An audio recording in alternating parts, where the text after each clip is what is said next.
Thank everybody for coming out. There were so many people to thank, and we'll get to that. Quick question for the people that are here. How many people know Don and Terry Larson? Like, can personally say they know them? Raise their hand. All right. Got it? All right. Okay. How many people know me? Well, that explains why the crowd's so big. But tonight is about Don and Terry Larson, but it's really not about them, and we'll get to that.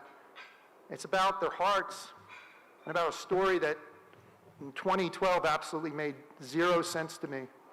And I always give my wife a lot of credit for marrying a nut, because she actually reminded me when I said, this guy's nuts and he's in the nut business, and she goes, well, you're nuts, so maybe you should hang out with him and follow him. I'm going to keep the story short for time, but I want you to know there's a lot of things that you can look at in the world and say, is there any real good in the world, right? When we watch the TV, the scrolling, all that stuff, where's the good, Where are the hearts of men and women, right, for others? Where is that? Do you ever do that? Does anybody ever do that? Scratch your head? I got a dent in my head from scratching it so much, right? Well, I got to tell you, the world's not like that, and people aren't like that. But for some reason, we're made to believe that everybody's got an angle, and everybody's got their hand in somebody else's pocket. Now, I'm going to tell you something. The reason I'm wearing the tux, hopefully I'll be the only guy in the room that has his hand in your pocket. And I mean that in a good way. When I believe in something, then I become a salesperson. And I believe in a relationship, and I believe in the relationship I have with the Larsons, which started in 2012 with this impossible mission and the things they did. And so those of you who don't know their story, the short story is this. Don Larson, executive. I'm going real short, Don. Don Larson, coffee shop. Don Larson in Africa with his wife and children. Don Larson makes a call from the bush to a guy named Tony who's restarting a business in 2012, and his phone cuts out before I could tell him I wasn't sure if I could ship things from Africa the way he wanted them. And all these years later, here I am. And I'm committed to it. And as we look at these pictures and listen to these stories, and as this is being live streamed, and hopefully afterwards, passed out into the virtual community, we can think about live, real people who we know that are doing great things. But let me finish with this thought before we move forward. That doesn't belittle any of you. You know one of the first things Don and Terry did, especially Don was the first I saw when he landed on the moon here, when he came back? I picked him up, had no idea what to expect, right? Because everything was phone. We never saw each other back in those days, right? The lousy Skype. You know what the first thing he wanted to do? Let's go to Burger King and get a small cheeseburger because he had missed it. Over and out. I'm like, well, didn't you give everything up to go to Africa, right? These are people like us. Whether you like Burger King or not, I know they're making a big push for it. But do you see what I'm saying? So some people give this way. Other people give other ways. But never stop giving. Keep giving, no matter what you believe. Whatever faith you come from, if you have no faith, you have a heart, it beats. Be thankful for that. So, I'm going to try to lay out how it's going to go tonight. Usually doesn't go like that, but we're trying to keep within time and try to wrap things up by 7:30. So, basically, here's how it goes. I'm going to start you off with this to understand that things are already at work. So we have set a $65,000 goal for the Sunshine Approach Foundation. But we're going to talk about the Nut Company and some of the other things. There's so many things you might be overwhelmed. But to simplify it, think Nut Company like what's in front of you, and think foundation, right? And then when you look at your tables, look at things that are involved with the Nut Company and people in the pictures. And when you go later to look over there, look at the people and families over there that are supported through the foundation. They all go hand in hand. We're going to talk about that. So far we've donated, and this is after the expenses, and the wonderful things people did to keep the expenses down and have a lovely night. We're at $12,907.98. And the reason I said 98 cents, I was going to drop it off and round it in the notes, but believe me, 2 cents is even worth something over in Mozambique. For those of you who have participated in the raffle, Mr. Bruce Polterer is a wonderful local artist, and he's right out of Westchester, PA, and he's just got a beautiful eye for the canvas.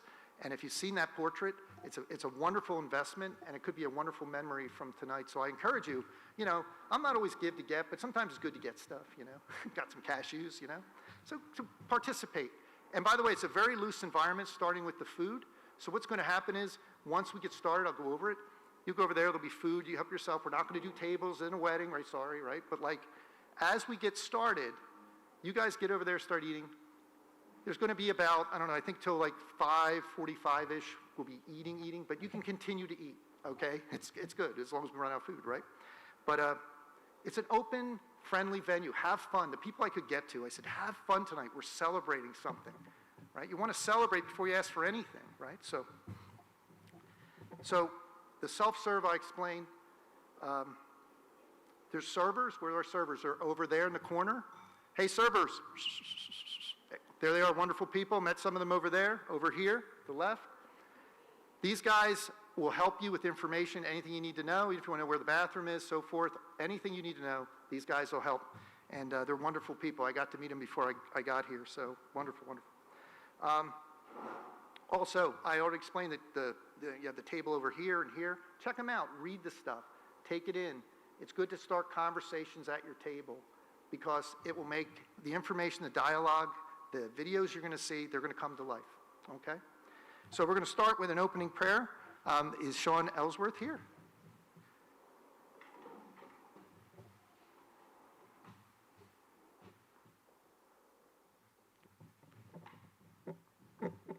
Thank you, Tony. I'm Sean Ellsworth. I'm better known as Mr. Betty Ellsworth here at DC. Betty and I have been friends with Don and Terry Larson for many years. 3 of our 6 children overlapped in the same grades here at DC, so we got to know them well during those years. And by the end of the evening here together tonight, hopefully we will all know the Larsons, but more importantly, the Sunshine Foundation much better. So let's commit our time to the Lord now. Almighty God, we give you praise for your abiding great love for us. We ask for your hand of blessing on our gathering tonight. Speak to us through the words of Don, Terry, and others. Open our hearts to a blessing, to be a blessing to others, Lord. We thank you for the many hands that have worked to make tonight possible. Knit all the work and the details together for your divine purpose. Bless the food to the nourishment of our bodies. Bless our service to you. Most of all, may the peace of Christ rule in our hearts. May we be thankful people. And whatever we do in word or deed, may we do everything in the name of the Lord Jesus. And we give thanks to God the Father through him. Amen. Well, dinner has commenced, so I'm under strict rules that nobody has to go in order. So whoever gets up first, don't feel shy, okay? If you want, I'll walk over there, okay? But please get started, okay?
Hello again, everyone. Don't go back to your seats if you're in line. Like I told you, it's very relaxed. If you haven't eaten, take the time, get a plate. This is going to be very fluid. We want to meet some time deadlines, but we're not rushing anyone. While you're up there in line, I want to point to some of our wonderful sponsors for tonight. If you can take the time, thank you. If you can take the time, please look at these advertisements up here for these companies. Wonderful. Mainline Today, Mary Ellen Weaver, Foresight, Market Street Wealth, Sweet Marigolds, Choice Linens, Barefoot, and Lost. We want to thank them very much for their support. Without them, the meal, the dinner, everything would not have happened like this. And the main thing is the resources that we saved from their kind generosity is going directly to the mission. So I want to thank them for their support. All right. I also want to thank some of the people here, and it's real tough because I've been involved with the mission since 2012, but I haven't been involved directly with some of the folks that I met over the last couple of months. But I really want to specifically thank Meg Beal and her husband Jason, who've helped orchestrate all this and is obviously keeping me on time. She has a magic wand, and when she holds it up, I don't look at it, but it keeps things moving. But Meg has done more than that, and her husband Jason, wonderful. I got to meet Betty and Chrissy, who have done tremendous things with the linens and with all the layout here and all the stuff. And if I sell you short, it's because I haven't known you that long, and I really want to thank you for that. I also want to thank everyone that is here, and that whatever brought you here, I pray and hope that your hearts are in the same place with that little voice that started after you start to see some of the things up here and what's going on, the magic that can continue to happen for this entire mission. And I call it a mission because it's more than a ministry. Some people think it's just a ministry, and it's not. It's something special.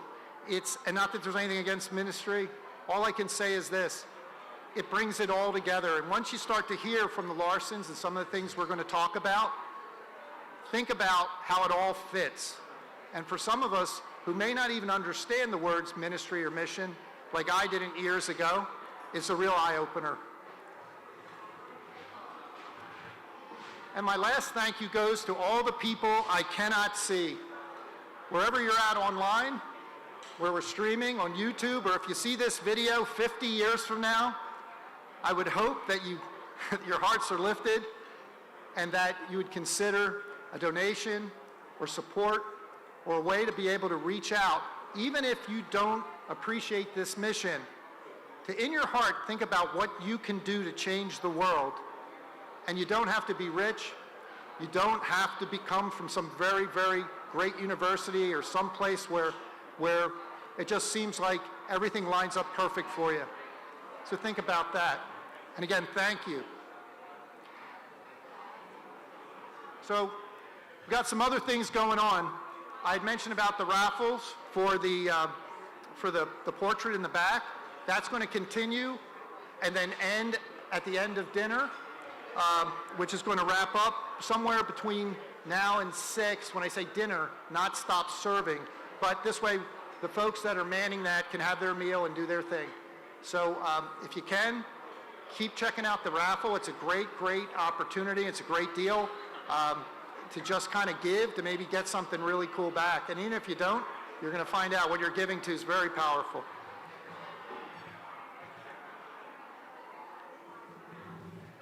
Also on your tables, you'll see many things to look at. We're going to be shortly talking about some pledge cards and things, but not right now. But on your tables, you'll see there's cashews from the Sunshine Nut Company. And if you guys are listening, you can raise your hands. Anybody ever have Sunshine Nuts? Like, okay? So the funniest thing is this, guys. Don Larson is known in the business world as the nut guy now. It's a very strange way to introduce somebody. And I'm glad Terry has her own foundation, because I would never call her the nut girl, but she was nuts to pack up and move out there with them. But kind of thinking about that, savor those nuts and think about it. If you haven't heard the story of what it takes to get a cashew off of a tree, off of a cashew apple, to put 20 or 30 of those into one of those bags, it's a miracle in its own right. All the hard work that goes to it. And if you haven't seen it, Don's going to have limited time, but I encourage you to go on their website and read about it, because you'll learn a lot about what goes on behind this, how hard it is to be able to just produce a high quality product like this, which, by the way, there's nothing like it in the world. And I can tell you, because I've eaten them regularly, there's nothing fresher because of the supply chain that Don built in his mission. And I'll tell you a little bit more about that when Don comes up to speak.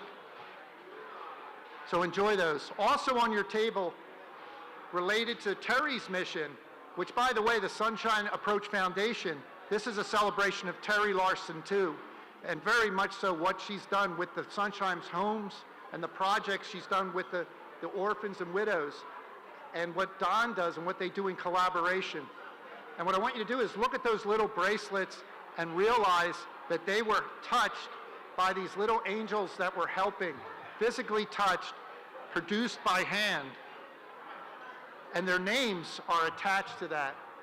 So this isn't some gimmicky thing you get in the mail that you don't know who touched it, okay? Again, real people that love you, that appreciate the love you have for them, have produced that.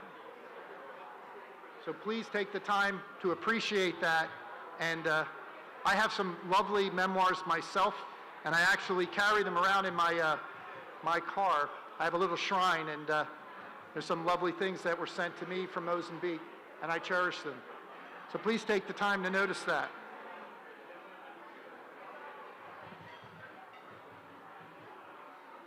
Okay, shortly we're going to be having a video, about a 5-minute video, and when I get word when that's ready to go, we're going to play that. So I'm going to direct you over to the prompts, and we can look at that video when it's ready to go. Enjoy your meals, enjoy the video. Thank you.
On. Hello, hello. There, now it's on. Hey everybody, I just wanted to let you know that we're getting ready to start a video. We realize you're still getting food, but we would greatly appreciate it if we could actually have your full attention while you are eating or getting your food, so that you can see this awesome video that's going to summarize a lot of what you're going to learn in more depth for the evening.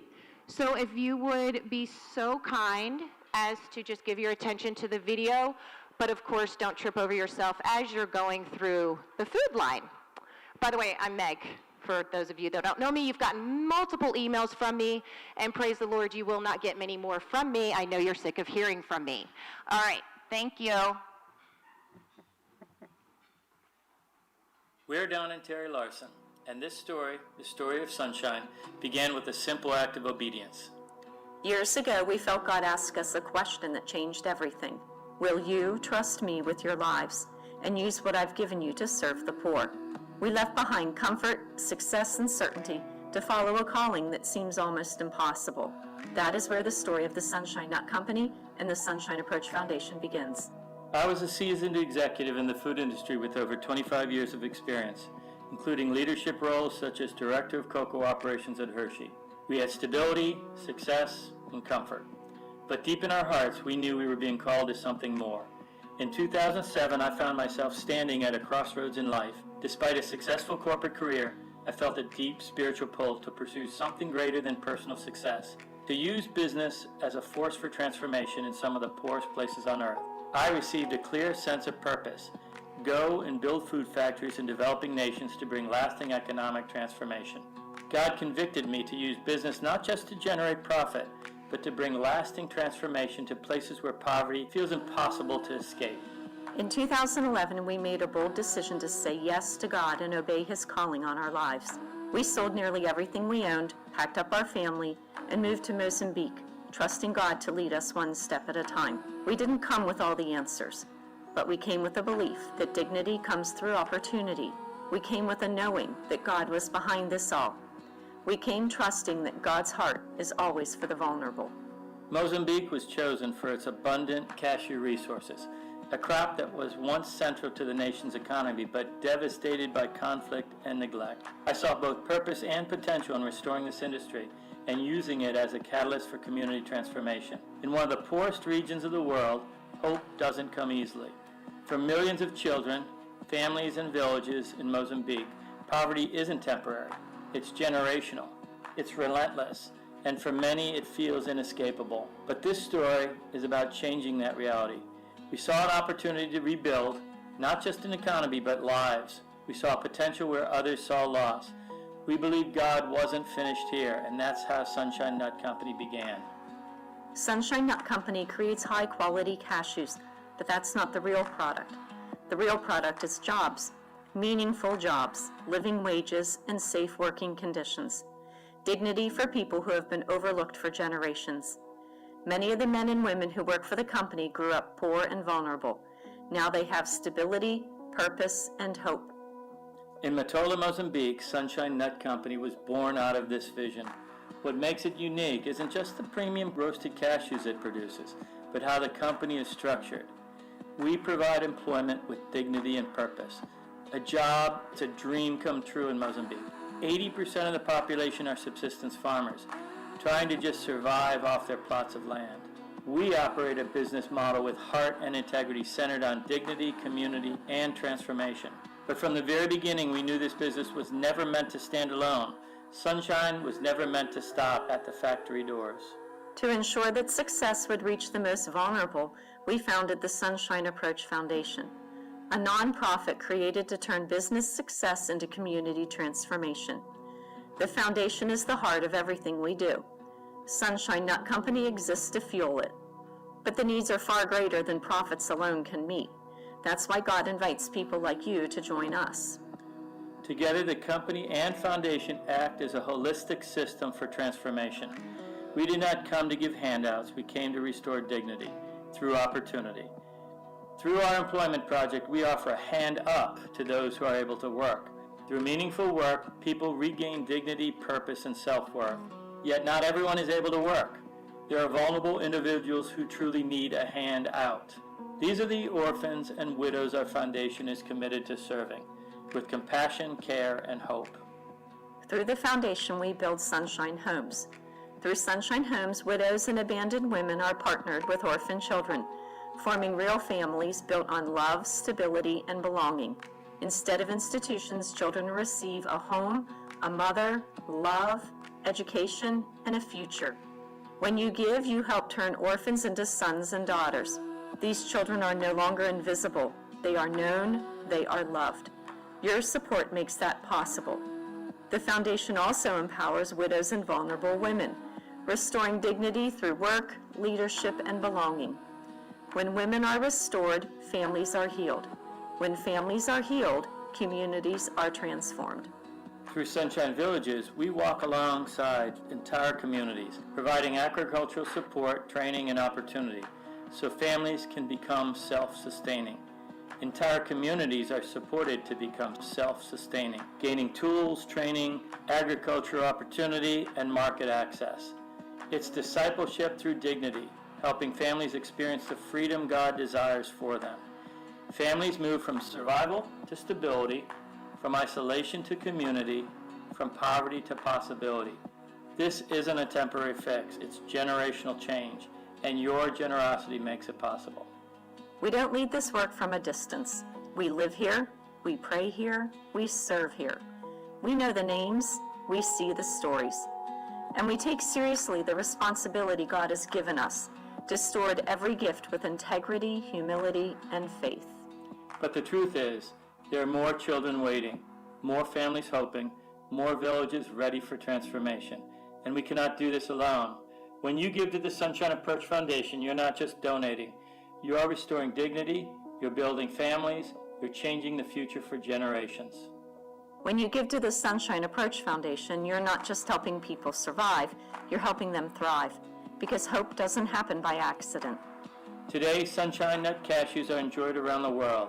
And with every bag purchased, every investment made, every donation given, lives are changed, jobs are created, families are restored, communities are transformed, and God is glorified. This is why Sunshine exists. This is the heart of Sunshine. A business with a soul, A foundation with a future. a model to prove that when we step out in faith, God multiplies what we offer. Lasting change is possible. It happens when people like you choose to act. Join us and be part of a story where business fuels compassion and generosity creates lasting change. From the bottom of our hearts, thank you for believing. Thank you for giving. Thank you for helping hope grow.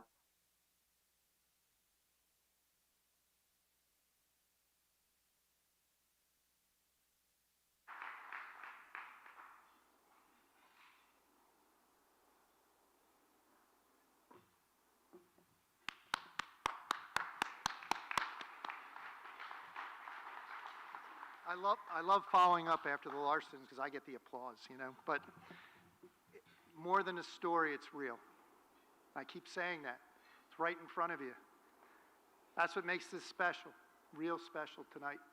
And it's made my life special to have real friends that are committed like this. And again, like I'm telling all of you, it's not a tribute to the Larsons. This isn't a eulogy to the Larsons. This isn't even something they wanted their name on. Okay? It's been a sacrifice to do that. These aren't just pictures, as I learned over the years through my friends, that, I don't know how you guys put it, but like I show up, give you a t-shirt, have a chicken dinner, right? And get a couple of selfies, and a couple of fist bumps, and I'm out of there. They live there. These are their neighbors. These are the people of God, just like us. Just like us. It's incredible. Just think about it. Search your hearts when you look at this stuff. You know, videos don't always tell the story. I've smelled this guy getting off a plane. I've been in the plane with him. Don's up next, and I'm going to introduce him as short as I can, because I don't want to take anything from all the people that have been involved with this family, and especially from his lovely wife, who's become a very, very, very, very close friend of ours, and his beautiful family, who, I don't know, I got a lot of kids myself, but these guys they're troopers, and they're wonderful people, and they're doing wonderful things with their lives, and it's so great to see them all here together. You know, and William, if you're out there, buddy, here we are. There's sushi waiting for you when you come back. It's a private story. I promise not to bother you with that. So Don Larson, right? So I've been talking to some of you guys at the table, part of my Delco. I'm actually from Northeast Philly, talking about how we met. And so here's a quick story. So I gave you the real quick story. So this call I got from Don was a short call because he was in the bush. I thought he said bushes. The bush. because it cut out. And he asked me, he said, I heard you do distribution. Have you ever built a supply chain from Africa? And I said, well, because I was restarting, and that's when he cut out. But when he came back and he got me a month later, we talked. And there was something that happened there, because you trusted me, right? You trusted me. And I wasn't desperate, was I? At least not in front of you. And together, we did some things that changed a lot of things. It changed more than moving freight, right? Getting it from a very difficult spot in the world. By the way, as far as I know, Don, this still is probably one of the better supply chains, and probably was one of the first to be able to move product from Africa to grocers in the United States. And if any of you guys work in the grocery business, and I mean this in the middle of it or anything, there's many pirates over here as there are over there. And we had to work through all that. And I want to tell you one quick story. When we pulled that thing off, and when I say pulled it off, there were all these things going against us, except we had what's called pull, which meant the company, which was Ahold at the time, which is Giant, which we hope you want us back, right? We'll go back in there, right, if we aren't in already. They gave us a special program to get in, but we had to hit a certain date with all these problems. And I got involved with other people. There's a lot of lessons I learned through hooking up with these guys, that it wasn't all about me, huh? A lot of us can say that if we're people of faith or if people searching. It's, nah, I'm going to be humble, I'll go to leadership class, right? Not about me. It's about you. That's why God names himself I Am, so we can shut up. You see what I'm saying? I tried to figure it out. I had no income coming in on a restart, and this guy needed help. And it was one of the first times in my life I started to understand what the word unselfish meant. It means stepping out for the other guy. Trusted him, he came over here, took him to a friend of mine, who took him to a friend of mine, to another friend of mine. And everybody in that supply chain did something special. But the story ends like this. We got a pallet of cashews flown, which is very expensive for what you had left in the tank. This is way back in 2012, and delivered to a dock. And this man, Dennis Rawls, if you're out there, buddy, I hope you see me. Tough guy from Juniata, big Irish Catholic family, tough guy, been in the business a lot of years, could really make deals, but he's a gentleman, you know, in front of everybody. And I don't want to paint him wrong on the internet, but like, he's a wonderful man, and he's been a mentor to me. And Dennis Rawls and I, when that pallet was rolled forward, we saw the truck back in at the dock, and these two grown men had our arms around each other. And we looked at each other. It was one of these like we had tears coming down over a pallet. But we knew it was special. So Don's going to come up here and talk about the Nut Company and talk about the 3 pillars. And I want you to listen to him with more than just a product to buy. Listen to him with more than just, well, they got it all figured out. It changes. If you think our supply chain is disrupted, over there it changes daily, right? Okay, Don, get up here. You can do your thing. Walk away. Good job.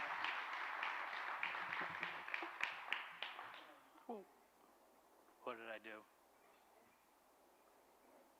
There we go.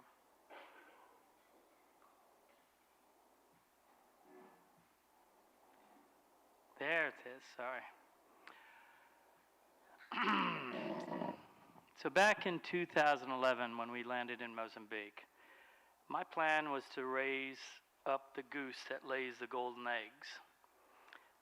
Sunshine Nut Company was the goose, and it was to provide funds like Hershey Chocolate did for over 100 years, providing funds for orphan care and for farming community upliftment. Lives like my father-in-law, Chet Gaines, who was an orphan who grew up in the Hershey, Pennsylvania area in a Hershey home in the 1950s, only to raise one of the most kind-hearted, amazing lady, which I had the privilege to marry. Beautiful, too. So the Sunshine Nut Company was supposed to be so successful that I would immediately pay back all of our investors and then steer dividends into taking care of farming communities, employees, and orphans, just like Milton Hershey structured his legacy over 100 years ago. So our first year, we were bright-eyed and bushy-tailed. And then we hit the reality of our calling. Okay. Isaiah 55, 8 and 9 says, "For my thoughts are not your thoughts, Neither are your ways my ways, declares the Lord. As the heavens are higher than the earth, so are my ways higher than your ways, and my thoughts than your thoughts. Proverbs 16:9 says, in their hearts humans plan their course, but the Lord establishes their steps.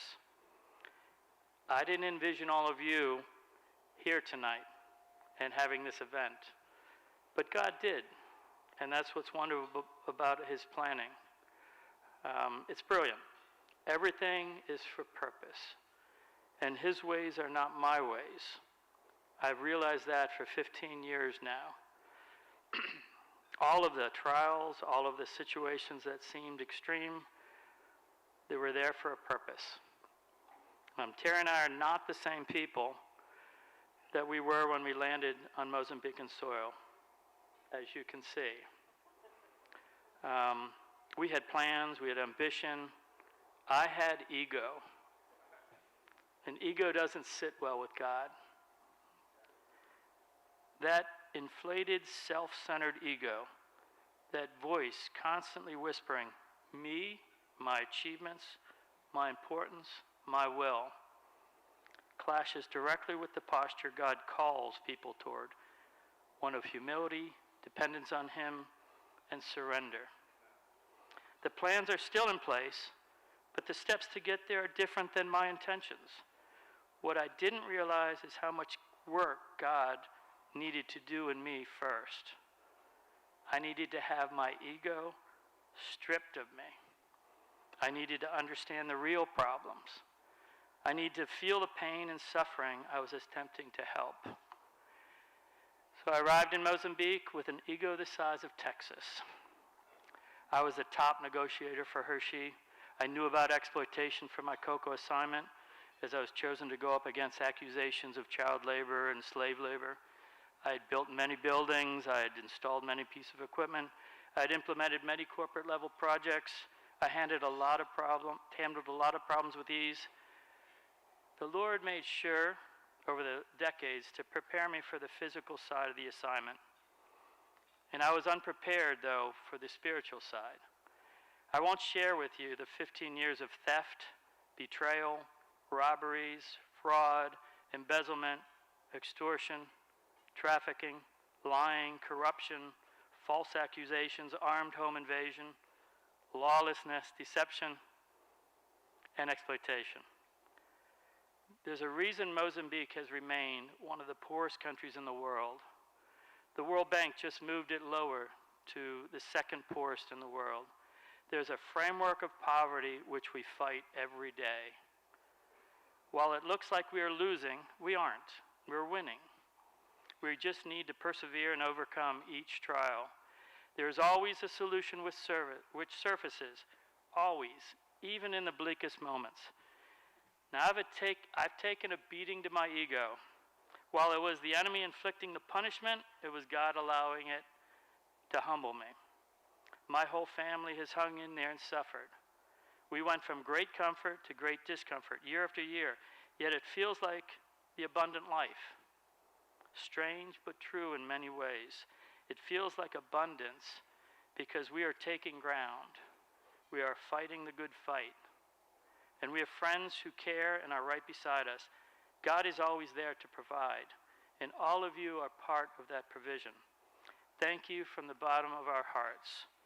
We go up against exploitation, we go up against corruption, we go up against trafficking, we go up against greed, we go up against attempts to slander our name and calling. No matter the difficulty, we persevere. Most people last less than 2 years in Mozambique and then go home. We had an armed home invasion 18 months after our arrival. My family was held at gunpoint on the front porch, and I was inside getting my life counted down, looking for car keys. But I felt incredible peace during that ordeal. And when the senior Mozambican government officials learned of the crime, they remarked that most leave after an event like that. And my response is, I am now more galvanized than ever to be here to succeed in our work. And that was 13 years ago. More galvanized. I said it many times after that event. I will continue saying it. Why? because I could feel God's pleasure at my resolve to hang in there. I knew there was much more to come, good and bad. I didn't realize the extent and how many years more. If I did, I might have given up. But this is to be a night of rejoicing and joy. It is a night for Terry and I to step back from the battles we fight to see the victories we've experienced. So now let's talk about the good stuff. So the Sunshine Approach Foundation is broken down into 3 pillars. The first is the Sunshine Employment Project, the second is the Sunshine Villages Project, and the third is the Sunshine Homes Project, which Terry will talk about later. The Sunshine Employment Project is largely based off of our factory in the Belawan Industrial Park in Matola. It is in a free trade zone. It's got government incentives to be there. And that's where we've put together one of the most amazing teams. I've led a lot of different groups in Canada, Mexico, US, and now in Africa. And these people want to work. They are hardworking, they're loyal, and they're honest. And I have the privilege of being there every day, and you'll get to see some of this in the coming video. But one of the people was Ida. Ida was at a fair at Arco Iris, Heidi Baker's ministry. She was at a fair, an employment fair. She scored very well, and we ended up hiring her as one of our first hires, a group of about 20 people. And she has then promoted herself continually into leading the factory, okay? Then we have Illyrio. Illyrio is a similar. He's now our assistant production manager. But I have a story about Illyrio, you know. I was with my staff and we were talking about Illyrio. I said, well, we decided to promote him. So I called him in to our office with our 3 managers, and and I like to joke, very interesting sense of humor. But I said to him, Illyrio, we've been watching you, and we have great concerns. And Illyrio's big, burly guy. And I said, you do everything right. You are always there. You're always raising your hand, and we'd like to switch you from being an employee to a manager at a salary. And Illyrio broke down sobbing in tears, just sobbing and sobbing. And we've had quite a number of our people, when we share with them the good that they do, break down in tears. But with Illyrio, he had all of us sobbing, okay? And he left. And I said to my staff, this is what it's all about. This is what it's all about. And so the opportunity to bring employment to Mozambique, in a country that's probably over 80% unemployed, since 80% are subsistence farmers, is an incredible blessing. And something that we want to continually increase. We have about 200 employees now throughout our 3 factories, and we're continuing to grow. Here's a video of some of those employees.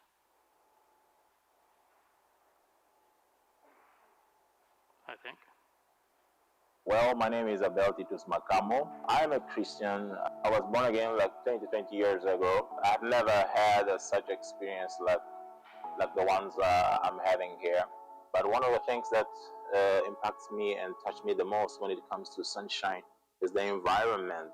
Just to have an idea, when we arrive here in the morning, I see employees worshiping, praying, and you can sense and feel that it's something which they do out of their hearts with feelings, And along the day, the whole day, you can hear employees singing, worshiping, the whole day. So it gives you the idea that you are not in a company, you are in a ministry. It's not something which they do because someone told them to do.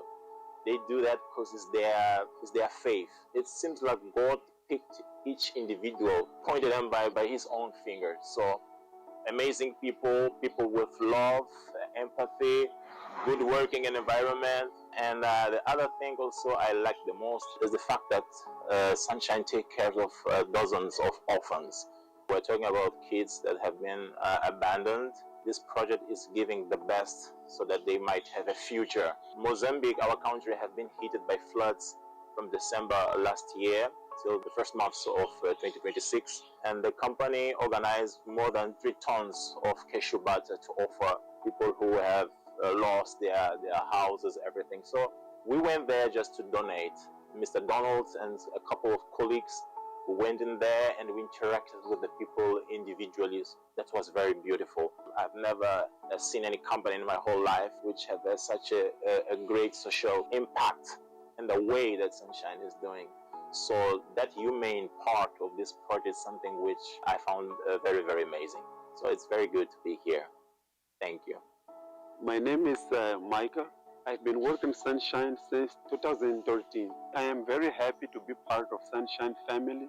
I'm very thankful for Papa Don and Mama Terry for them to open this company that has been helping many people in the community. They've been doing work with children, the Sunshine Approach, Sunshine Nuts, Mutengeletana in Gaza, and Cabo Delgado in north of Mozambique. And then there's been changing life of many, many, many people and many, many children. I am very happy to be part of this company, of this family, and then we've been pushing one another for the progress of this company. Thank you, Papa Don and Mama Terry.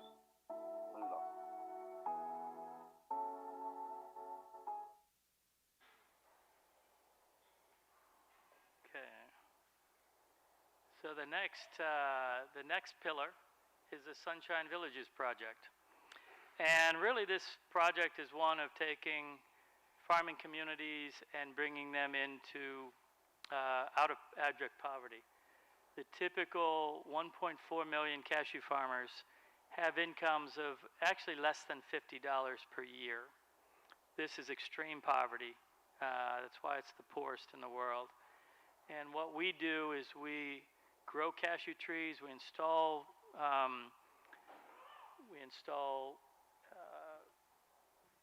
pumps and water, and then we also give training. And in 2023, we actually did it with probably about 1,000 families. We planted over 200,000 trees. We helped plant 200,000 trees.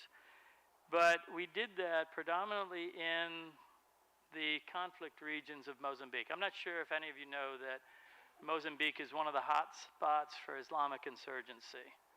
And it started back in 2017.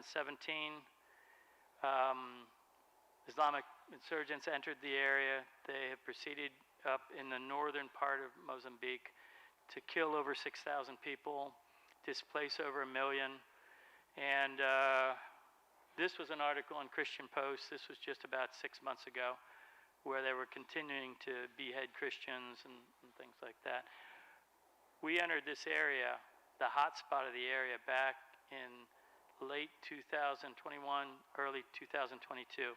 It was 6 months after they had swept through and killed 800 people in this one village, Palma. And Total Energies and the government of Mozambique came to me and said, we need you up there to provide employment. And this is where, if things were going well, I would have said, not on your life.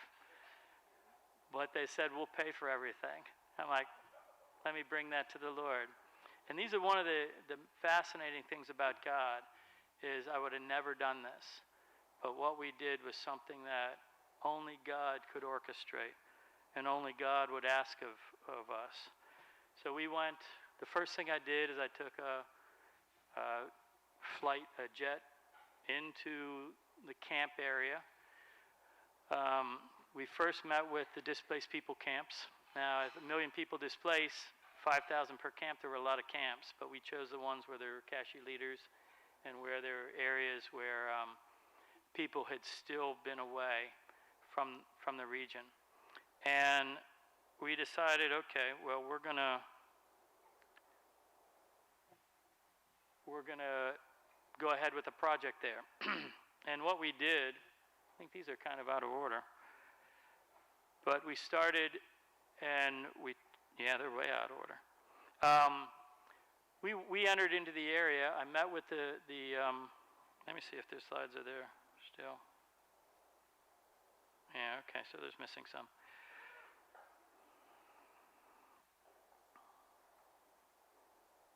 All right, this is like really messed up. Sorry.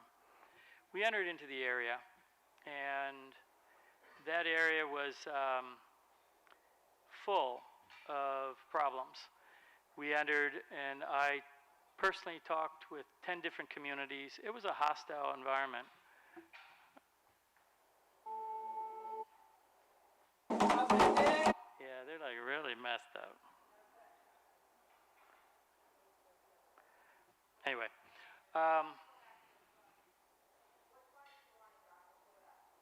okay, that's good. No, keep going. All the way down to, yeah. Keep going.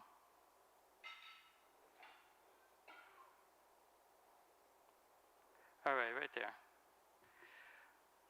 All right, so we met with the communities. There's a couple slides missing, but it was an area where soldiers had to escort me around. I had a GI Joe next to me at all times, and the GI Joe said, all these soldiers escorting you are all to take bullets while I extract you from the area.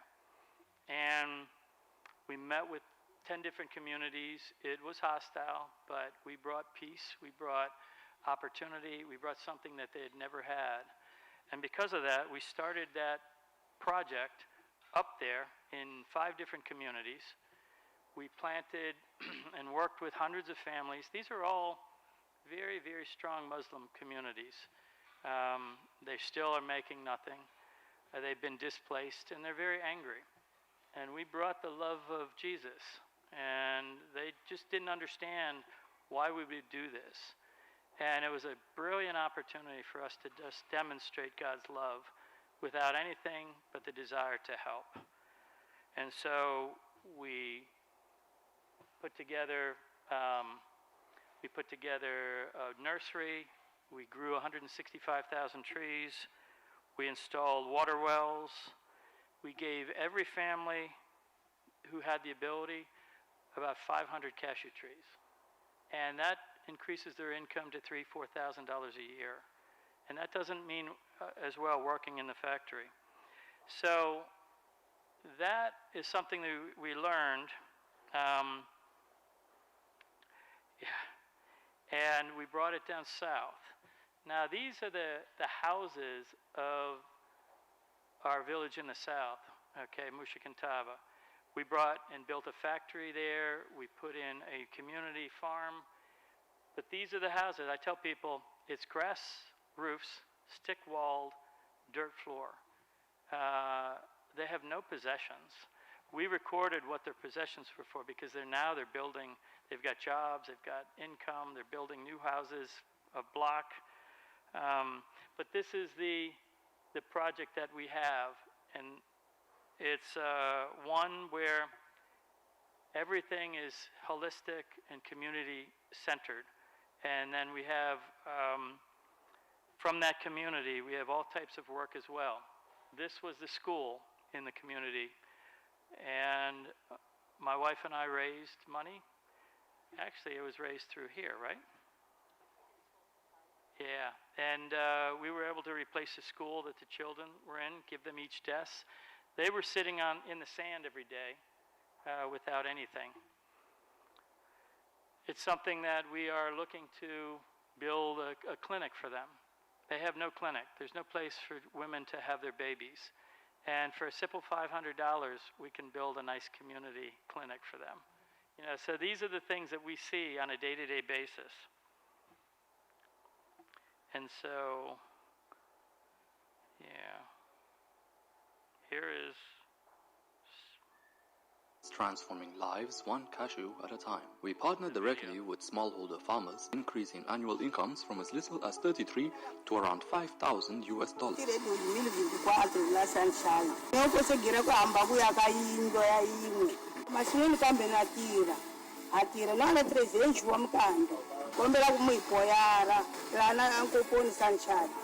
In 2023, we planted over 200,000 cashew trees and we continue to add 100,000 each year. Avito-ni Rosélia João Tchumé, em 2022, ni kumile a projeto La Sunshine. E aqui indo, é 2 quartos de sala e varanda. We also build factories in rural villages, creating jobs and reshaping communities from the inside out. Nisiwe mali ya Sunshine. Sani kombela ku ya mahlweni, ni chovisa utomini na mina. Kan mambo. The majority of our distributed profits go back into Mozambique, funding agricultural development, education, and our sunshine homes, where orphans and vulnerable widows are paired as a family and can dream again. Faço parte do corpo operário desta fábrica. Trabalhar com Sunshine, estou há 1 ano e 5 meses. Temos técnicos afetos aqui, pacientes, sempre estão conosco a disseminar o conhecimento que ele tem sobre o plantio de cajueiro. Tenho 2 hectares que estão ligados a esse projeto e eu considero castanha de caju como o segundo ouro em Moçambique. Unmatched freshness, full traceability, and the best taste on the market. With every handful, you're a part of a story of transformation, dignity, and hope. Sunshine Nut Company. Hope never tasted so good.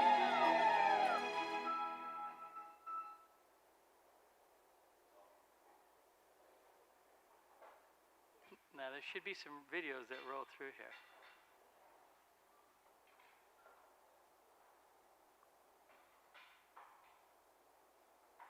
Okay.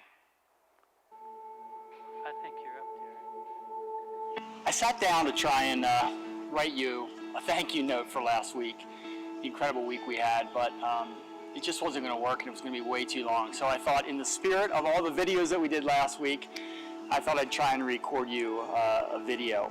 What is so true about what you guys are doing is it's so hard, and the place that you're doing it in is extremely difficult, and you've been doing it for so long. What also is true is that over these last 15 years, what you've built is taking hold and having an impact beyond just within Sunshine. What also is true is you've been able to build a ministry that has been affecting the lives of kids, and not only kids, but widows. So you've been taking care of the least of these and the most vulnerable in one of the hardest places. What's true is you've been extremely successful and made so much progress over the last 15 years. What's true is there's a lot of work to do yet, and I know it can be daunting, but I just want to encourage you that just to keep pressing on. You know, what I spend a lot of my professional life doing is helping Christian families that are navigating major life decisions, you know, in their life, and helping them to disregard and discount what the world tells them is important, and help them focus and draw their attention to what's going to be important hundreds and even thousands of years and even into eternity. And that's the gospel. It's loving God with all their heart. It's loving their neighbor more than themselves. It's laying down their lives for others, and that's what's going to truly live into eternity. And you guys just model that in a way, very practically, and in such a real and raw way. What I just want to leave you with is, I know it's hard, and I just want to remind you is that you are making progress and that you're not alone, and that God promises that He's going to be with us every step of the way.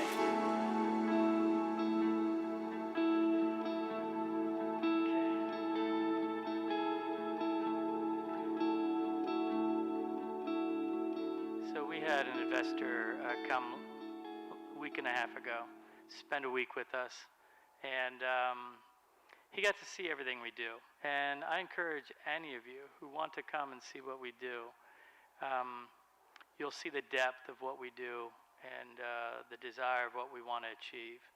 And it's hard to really understand that until you're on the ground with us. So I encourage all of you, please come.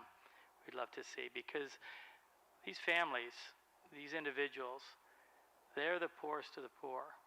You have people who don't have anything to eat that will resort to eating tree bark and things like that. And we have just been able to give them opportunity, income, the ability to take care of their families, the ability to be educated. And so thank you for support in doing that. Terry, you ready to come up? Good, Tony.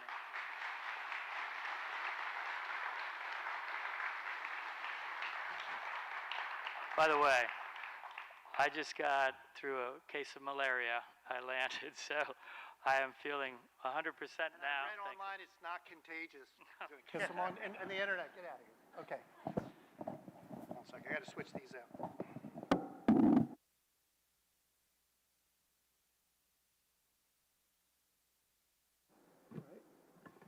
Take a look, right? Oh, there's nothing up here. Oh, there it is. Wait. What is that? We got a surprise for you, right? So everybody's eating, right? So what happens when you eat? Feel good, doesn't it? They have pasta over there, right? It feels good, doesn't it? And all of a sudden it's like, yeah, Mozambique. Yeah, that's pretty nice. It looks real nice and sunny, doesn't it? Well, everybody, what we want to do right now is wake everybody up a little bit. So, we got a special treat for you. So, how many people here love to dance? Oh man, this bad crowd right here. All right. So my grandmother's 100% Native American, and this applies to what Don and Terry are doing too. And she had this saying, you never judge someone unless you walk a mile in their moccasins. So we're really not going to judge you, but we'll let the entire world judge you on how good of a dancer you are, okay? And see how strong your faith is. So what we're about to show you is, it's a fun game, right? We're going to show you some real people again, right, that you guys know dancing. This video's live. And we want you guys to get up, the ones who want to or can, and do a little dance, try to imitate it. And then the people at your table are, if you decide to do it, are going to judge you, okay? But remember, if you judge them, what did my grandmother say? You got to walk a what in their moccasins, okay? Now, we don't have moccasins tonight, but you want to get up, watch them. If you want to be a judge, we're going to have it, but there should be cards there. If not, we'll pass them around, and then we're going to collect them, and there's going to be a prize at the end for the best Mozambican dancer at the fundraiser tonight, okay? So roll them. Ready, get set, go.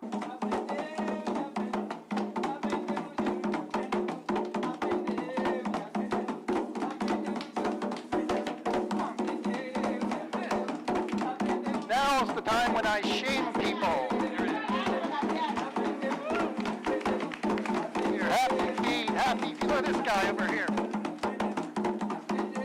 Look at this. All I got are these crazy white guys. Come on, get up. Come on, get up. Come on. Look at this guy. Look at this guy. Come on, shake that dinner up. Come on. I'm going to stay at your table if you don't get up. That's terrible. Ask my wife. Come on. I'm not going to dance next to you. Wait. Oh, you're going to dance? Guys, shake that. Here we go. Look at that. What do you think? Everybody good? Did I shake up everybody's stomach just by watching us? All right. So what do you guys think so far? What do you think? This is an amazing thing that he does. It really is. It really is amazing. You know what? I can't stand when people stick mics in my face because I have to say something, but you did a great job. What's your name? Mark. Where are you from? Media. Delco. You can talk too, huh? Yeah. That's great. Thank you for coming out. Everybody, thanks for coming out so far. We got more to show you. Now, what I'm going to transition to, since you guys didn't want to wake up that way, we're going to talk about these cards which are on your tables, right? Does everybody see these envelopes with cards? I'm sorry. Take a look on the table. You might want to pull that up. We'll show you what they look like. Now listen, there's a QR code on it, and I got news for you. I think if they had QR codes back when I first got married, my wife would have tattooed me with one so she could keep track of me. But QR codes are good for one thing, and that can give you a lot of information if you take a picture of it. There's different ways to give, and this is a fundraiser. And I'm not the guy, like I said, to fleece you guys down. That's not what I do. Start to take in what you're seeing and start to think. And think about things like this. $5, $10, right? There's young people here. My family's watching somewhere online, right? Not everybody's making a ton of money. $5, a latte, some cheesy subscription can literally buy books and buy lunch for people. I was looking at some of the statistics Terry sent me, what the value of the dollar is versus the Mozambican dollar. It's like the dollar is valued like over 63 times more. So when Don was talking about $30, he said $50 a year for the poorest of the poor. The average income is like $30 A month. A month. I mean, I can't even go to lunch for that. And breakfast, right? Welcome to the U.S., right? And I want the younger people, and even people like, think about like what you have for a subscription and what you do with those dollars. And there were, what gave me this idea, I was praying about this, is like there are billionaires that were created in third world countries who did microloans. Anybody learn about that and read about that? Think about this like a microloan, $5, $10, $25, right? $100 a month, and you let that thing hit it. Let's take all the taxes and all the stuff we need to do to get, to get right with our money, and think about just the money that we spend, just whatever, How about just, I watch my son sometimes, like $5 for a DoorDash fee on top of a Whopper. Who the heck pays that, right? Well, they do, right? Are you listening to me, guys? Are you listening, right? Think about this. Think about that. Start with that. Another thing you can think about is a Sunshine Home, which we're about to talk about with Terry. A Sunshine Home, back in the day, used to cost $11,000. Now with inflation, right? They have inflation there, right?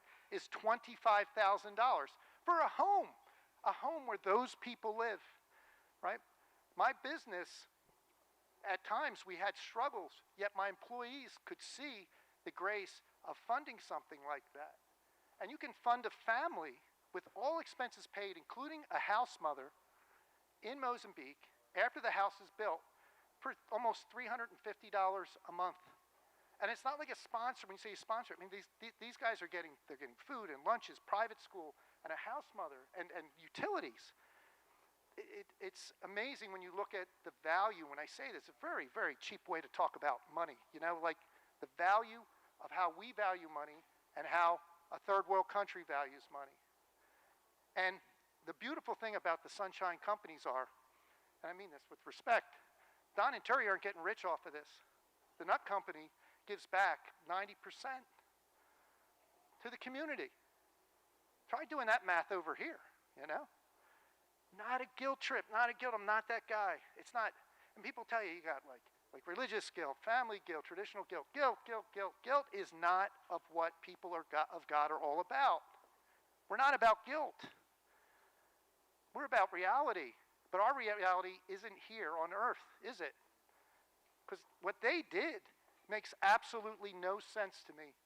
As a logical guy, that's an algorithm that doesn't make sense. Why would you do that? Don't answer that. Because it can change, right? We're trying to support something that's greater than, the only way I can put it this way. Don used these words years ago and they still sink into me. I'm trying to end systemic poverty. Systemic. What does anybody know what that word means? Big word, right? It means it's happening over and over and over and over. Don't feel guilty. We're blessed to be here, right? My mother, who was half Native American, used to pledge the flag and turn to me and say, Anthony, we're better off because of that flag. Who does that? That's why I don't look at any of the political rhetoric and all the stuff they throw around, right? I had poverty in my family. This country has brought us so much, and we have so much to give. Give our time. Don with his crazy invitation. I'm yet to take it up. He comes back with malaria and says, come on over. It's like, yeah, that sounds great. And maybe the picture of the snake. And I'm not trying to scare you away when he killed the snake. I'm scared of that stuff, but someday I am going to come over with him. I just don't like traveling with him. That's the problem. But it's a joke. Listen to what I'm saying. This is a man reaching out to a group of humans. There's something that's going on here that no video and no words I'm going to say to you tonight that's going to make sense, except for one thing. I know there's places where I'm putting my money that may be getting me some type of return, but it's not giving me an eternal return. And I heard a long time ago when I was a young man, a mentor of mine told me, if you really want to live your life, you got to eulogize yourself. Picture yourself. Well, that Tony, no. That stuck with me.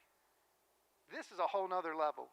And this is something all of us desire, which is legacy. And if we really follow the path of Jesus, it's anonymous legacy. We've already had anonymous donors that have given matching grants here, $3 grand.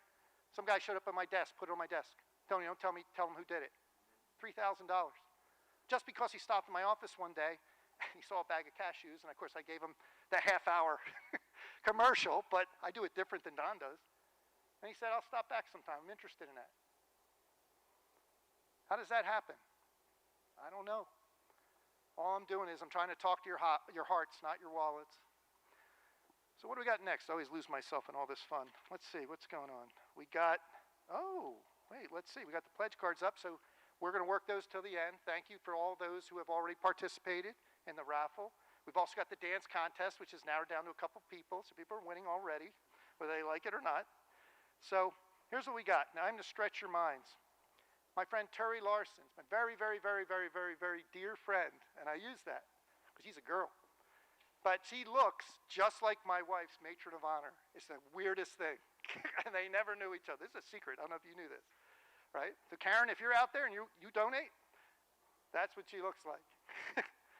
I'm telling you this because Terry Larson is as much a part of this whole mission as Don Larson. Although Don may be the guy that gets credit for certain things. I know I'll be the first one to tell you. I've watched him be humbled, and that's not an easy thing to say. But Terry Larson was the quiet spirit that said, okay, let's do it. And then all these other lovely children, and Will, to some degree said okay, and continue to say okay. Think about that. So Terry does more for this foundation, of which I didn't let you guys know. I'm the secretary of the board. How about that? The secretary talks a lot. That's the thing that shuts me up. Terry Larson, I got to learn about more through the board meetings than I did through the actual stuff, because Don's tactical and so am I. It's a guy thing. But Terry Larson brought a woman's heart and a huge heart for families to this. Now remember, Don's portion of it, right, supplies teaches you how to fish, right? Supplies a supply chain. He taught people, and he's teaching people how to do stuff which gives them human dignity, something that we take for granted in this country. All right? But what Terry's about to talk about is supporting what's there now. The widows, the orphans, the ones that Mozambique being, I think, Don, 2.5 million orphans, right? One last thing on Don and the family. When Don came here, if there are any Christians, they know Scripture. When I met Don and he told me what he did, I'm like, he must have read that verse about the rich man, right? The rich man, and then Jesus said, get rid of all your stuff and follow me. He was that guy. And I said that to Don one night after a trade show and said, no, it was about the orphans and widows. The orphans and widows. That in the book of James. I'm like, okay, right? This is what Terry does. It's huge. So Terry Larson, please come up. Would love to have you spend some time here with us.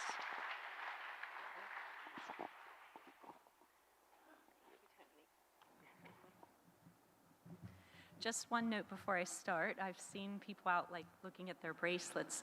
I was running a little bit of a sweatshop with the kids before I came, and they all made these bracelets for you.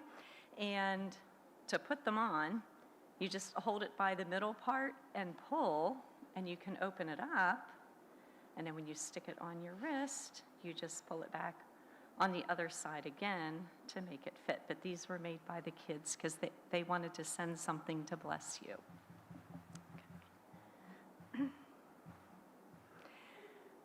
This was never on our radar.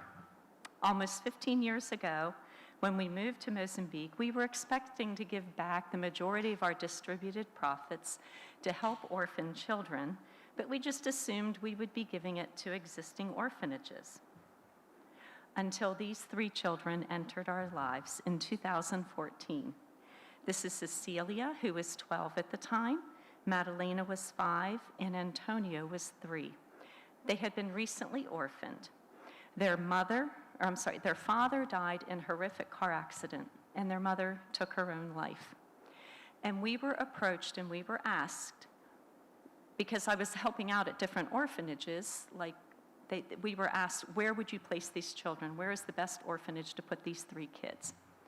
And I just had this real check in my spirit that these 3 kids deserved better than an orphanage. They deserved a family. And so we came up with the idea, which we now know was the Lord for sure, to buy a house in the community, fix it up, and fill it with everything a family would need, and to pair them with a widowed woman, a mom who would love them best of all and raise them as her own, who would be there for them 24/7, tuck them into bed at night, care for them when they're sick, and guide them in life.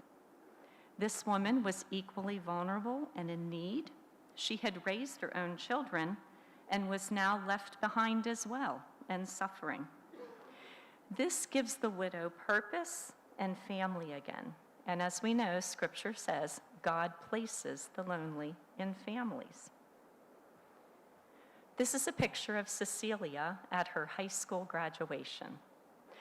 1% of the children who start grade 1 in Mozambique will graduate from grade 12. So this is a very big deal. She was our first graduate. Whenever we bring a new child home, I always ask them, what do you want to be when you grow up? Well, with Cecilia, it came right out. She said, when I grow up, I want to be a lawyer. I want to help people who can't help themselves. I want to be a voice for the voiceless. Cecilia has overcome a lot in her life. The death of her parents, a little over 2 years ago, our beloved first house mother, Zelda, passed away. While she was in university, we went through COVID, and you think working with technology and online schooling was difficult here in the United States.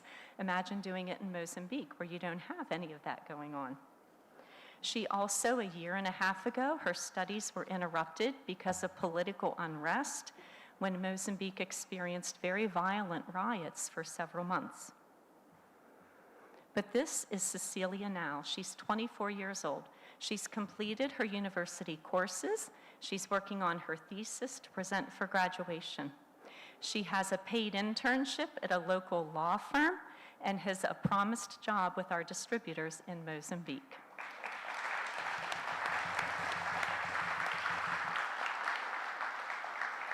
Alongside her are her two biological siblings. There's Madalena, who is now a senior in high school. Madalena has always wanted to be a customs officer. She's perfect for it. She has this look, so like customs are the people that you face when you enter, whether you're driving into the country or at the airport, they're the ones that stand and say, do you have anything to declare? And then they stare you down. She's perfect for it. Antonio is now in grade 10, going on 16 years old. His dream has always been simply to work for Papa Don.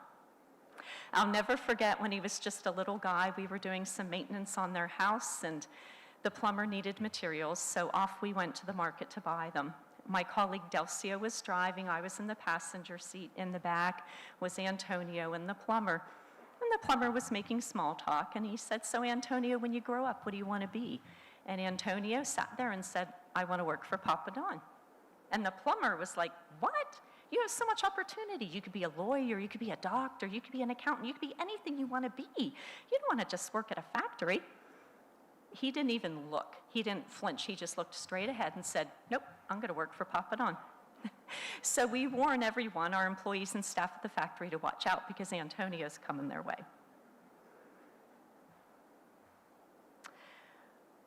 We now have 10 houses that are spread throughout the community, and in those houses are 9 families. We're keeping our 10th house as a transition house for our older boys. But each of these families are spread out throughout the community because we want them to be like a normal, independent family. Each of our 42 children have a story of death, illness, hunger, abandonment, rejection, desperation, and suffering that you and I will, thank God, never know. These 3 children were about to be sold by their family member after their mother died. We had heard of their story, and we were fighting for them. And I'll never forget the day when we sat after speaking with the Save the Children organization when we were told, you have no voice, there's nothing more you can do. And I went upstairs and I laid on my bed, and as the sun set, I cried for these 3 kids. Because it's one thing to hear about trafficking. It's another thing to look 3 children in the face, meet them, and then to know that they're going to be lost. But the next day, we received word from the uncle, who was the oldest uncle in the family, that this was not going to happen, not on his watch. And so by the light of the moon at night, we went to their village. We walked down the little village path, made it to their house, and the uncle told his sister in no uncertain terms, this was not happening.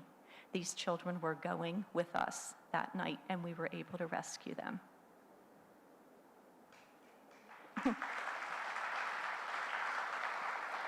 When we bring our children home, they get to grow up in a family. They're raised by a Mozambican woman in the Mozambican community. According to Mozambican customs and traditions, they are truly Mozambican. Our hope is that they will be prepared to leave the nest and live in this rough world because they have not been sheltered from it, but have grown up in it. You remember those 3 children I just showed you? This photo was taken of them the next week. In my office, I keep a photo album. I call it my before and after photo album because seeing is believing. I take a picture of the children on the day we bring them home, and then I take one about a week or 2 later when I need it. And the transformation is just unbelievable. When we bring these children home, they get to shed all of their fears and worries and struggles. Am I going to eat again? Will I be able to go to school? What's going to happen if I get sick? They shed those and they get to be children again. They learn that they are not orphans, but they have a heavenly Father who loves them best of all, who saw them and provided for them. I tell these kids all the time, there are 2 million orphaned children in this country. God saw you and brought you to me. Think about that. So let me show you some more before-after photos. This is Vincent and Eliu on the day I got them, and then the next week when I took them school shopping for their uniforms. Vincent, the older boy on the left, was the village thief. When we went to collect him and his brother and an older sister, we were told, don't take him. He's the village thief. Take his older sister. Take the younger brother. This kid, he should be in jail. But we took him. Vincent was the first of our children to get baptized. He is now 17 years old. He is the one all the children look up to. When they need advice or counsel, they go to Vincent. We just had our Easter program with the children. We asked Vincent to share what the resurrection of Christ meant to him. He ended up, we gave him 5 minutes, and he spoke for 30 minutes. He gave a full-out sermon. These 4 children, we prefer to take children 7 years of age and younger because when you take a teenager, it's a big risk because they come and they bring all their baggage with them. And it can really affect your whole program in a very negative way. So when we heard about Marcia, age 15 at the time, Vashko was 13, Katya was 11, and Yuzna was 8, we were like, not so sure. But we went, and I always say, when we go, I look into the eyes of the children, and you can see who they really are. When I looked at Marcia and I looked at Vashko, I knew there was just a scared little child in there. So we took a gamble and we brought them home. Marcia is an amazing academic student. She has a worshipful voice when she sings that just transports you to the heavenly realms. And she dances. She's the lead dancer at their church. Vashko has worked so hard. He fights year after year in school because he didn't have a strong foundation. And it's so impressive to see him do this. And I look at them and I think, I don't even allow my mind to go down the road of thinking, where would they be now if I had not learned about them and brought them home? Marcia was about to be sold as a child bride to the neighbor man, but God intervened and has a plan for her. These 3 children remind me very much of Cecilia, Madalena, and Antonio. The picture, we brought them home 8 days after their mother's death.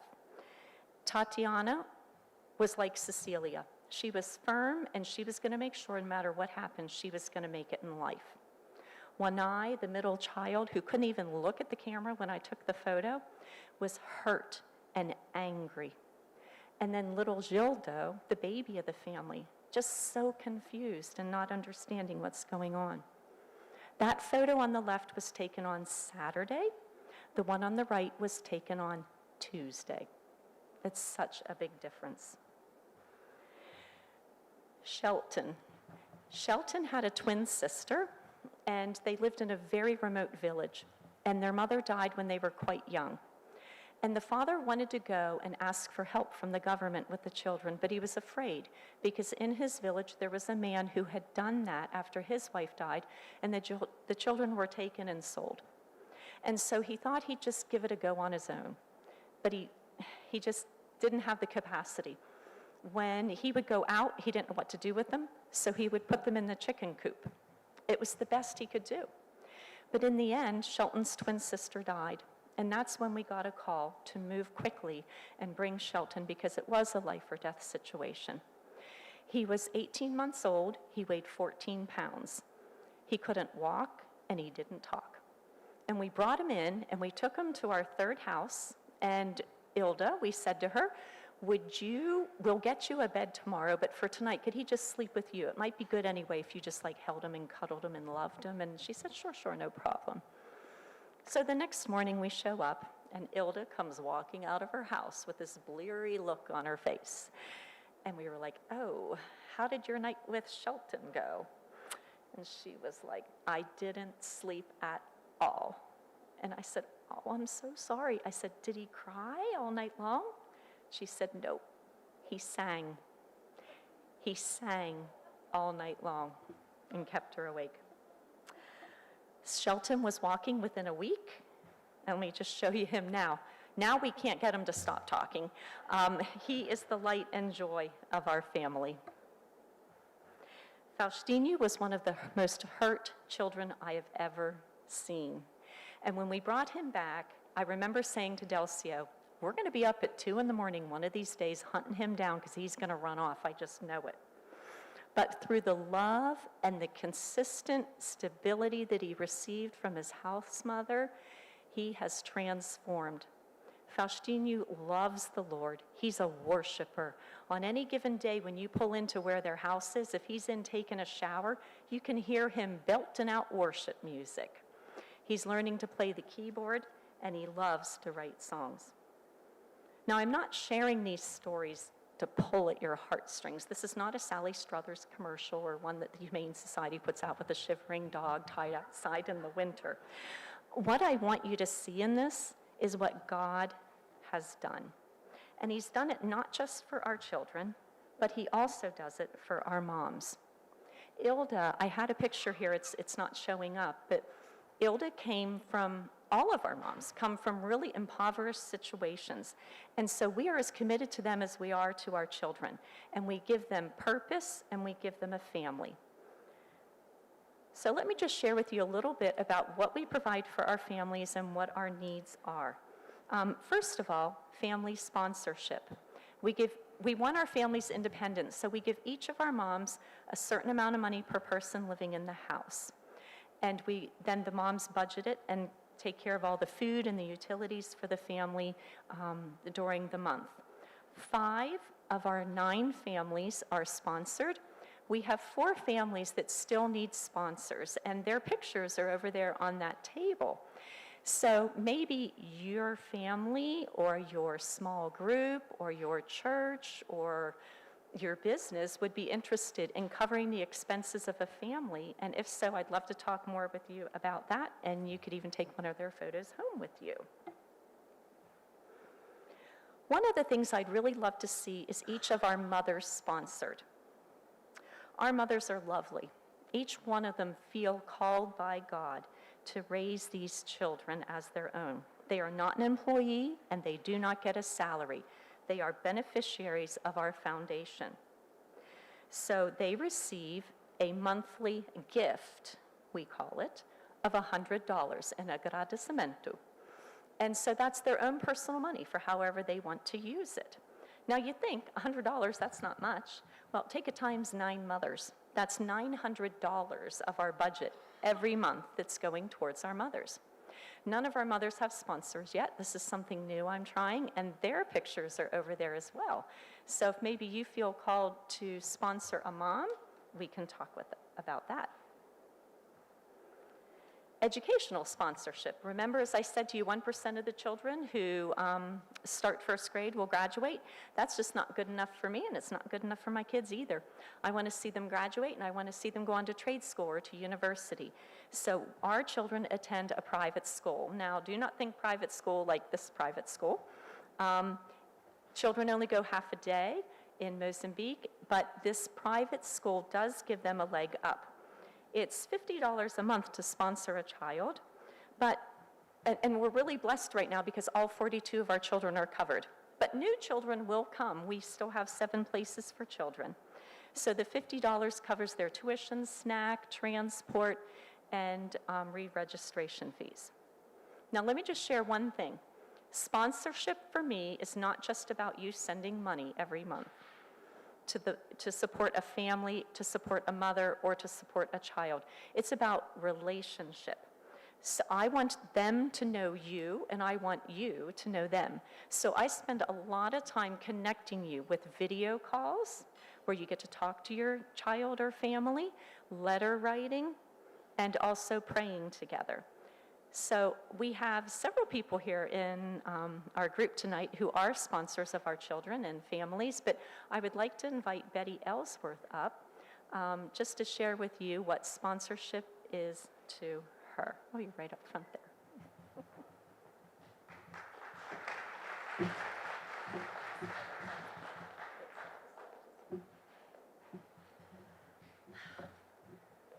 Good evening.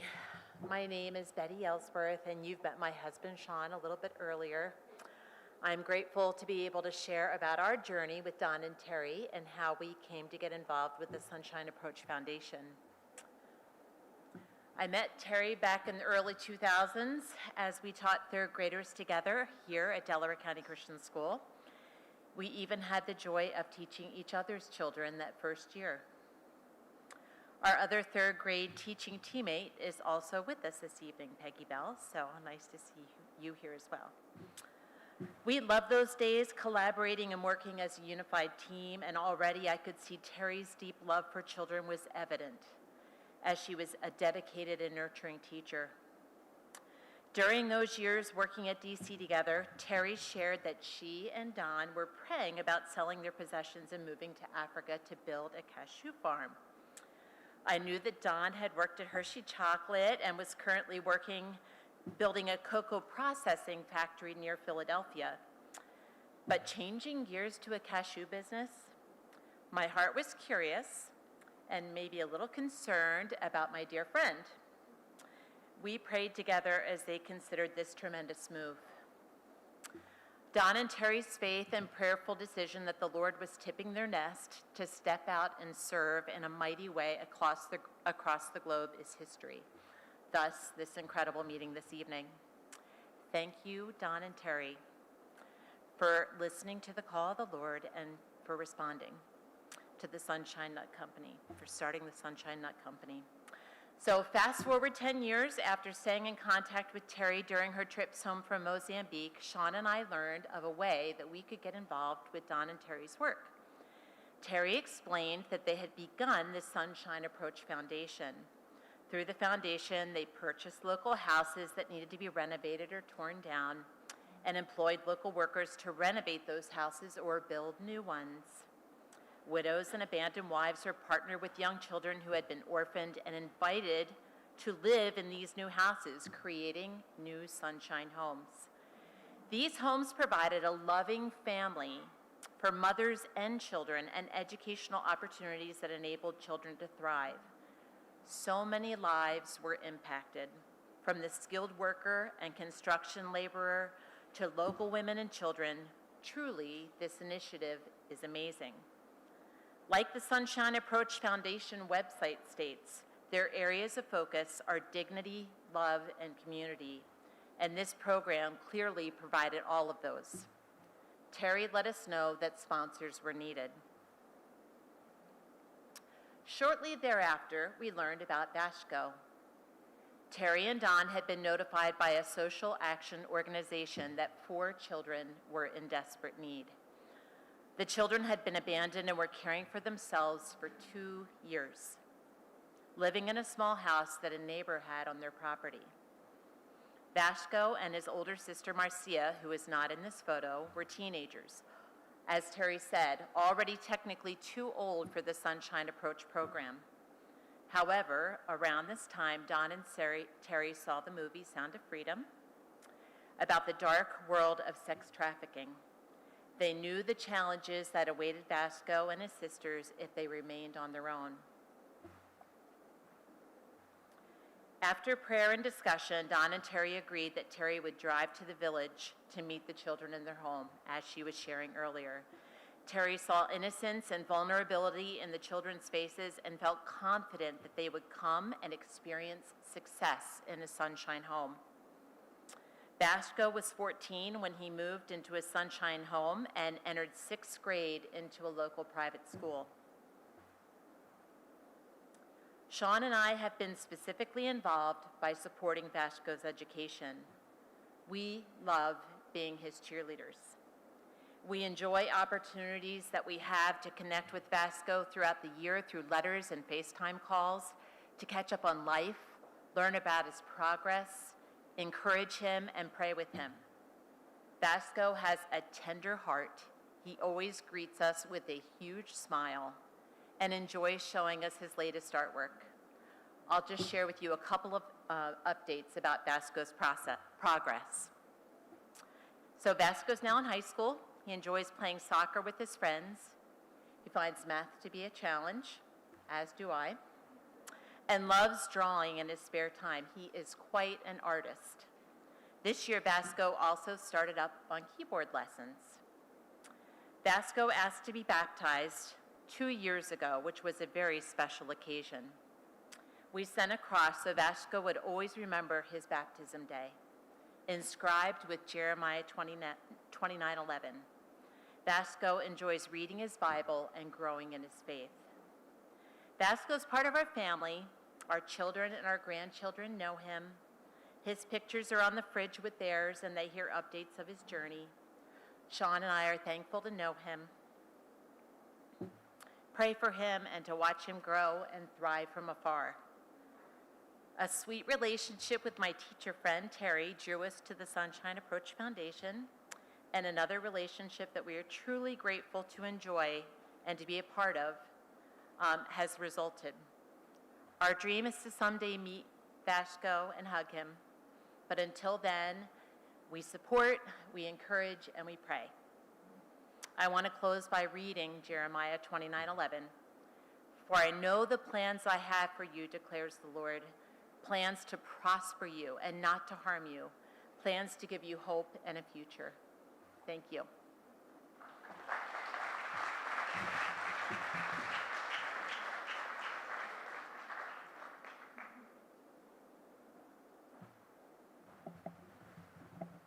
Thank you, Betty. So as I said, it's $50 a month. It covers their tuition, transport, and snack. But you know, as parents, there is so much more that's involved with raising children and putting them into school. There are books, book bags, pencils, art supplies. Our children also, there are special events like Africa Day, Children's Day, field trips, and I never want our children to feel like they're less or have less. So things like that just come out of our general budget because we work very hard to make them feel like a normal child. Our children also only go to school half a day, so they do get tutored the other half of day. In the mornings, our primary children go to school, so in the afternoon, they're at our learning center, which we call Escola Sunshine, Sunshine School, and they get tutored in the afternoon then by Celia, our staff member, and Professora Margarida, who works with them as well. The older high school kids, they're in school in the afternoon, so they get tutored in the morning by Senor Onario out in the community because we're not just ready to take on high school tutoring. We also provide them with extracurricular activities if they have a really strong interest in something, so music lessons and sports. Another part of our general budget need is simply staff. Delcio has worked alongside me for 9 years. Sunshine Approach would not be what it is without his devotion and attention to and care for the children and families. Celia has worked alongside us for 4 years. She loves the children, they love her, and the same with the moms. Other general budget things that come up, house maintenance. We have 10 houses, so there's always a leaky roof, a broken window, a septic tank that's overflowing, just something that needs to be fixed. 42 children and 9 moms adds up to a lot of medical and dental needs. And clothing. Twice a year, imagine if you could get away with this with your kids. Twice a year, we give the moms $100 per child to buy everything they need from head to toe. You can't do that here in the US, but you can do it in Mozambique. Again, $100 doesn't sound like a lot, but take that times 42 children twice a year. It's a huge amount that comes from our budget. And then there's birthdays. You gotta celebrate the birthday with a cake and a present, right? And hair. The boys need their hair cut, the girls need their hair braided, they like the little beads put in it, so there's also expenses for hair. And then special events, whether it be graduations, or these are our moms on Mozambican Women's Day, dancing in church programs, Christmas time. My son, who oversees the finances for the foundation, likes to call me the woman who likes to spend money. And he's right. There's just always some type of expense that's going on.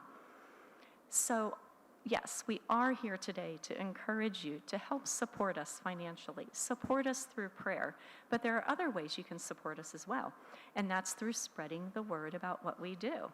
So Chrissy, my new friend, this past year, she's going to come up and share with you something special she did to help others learn more about the foundation and what we do.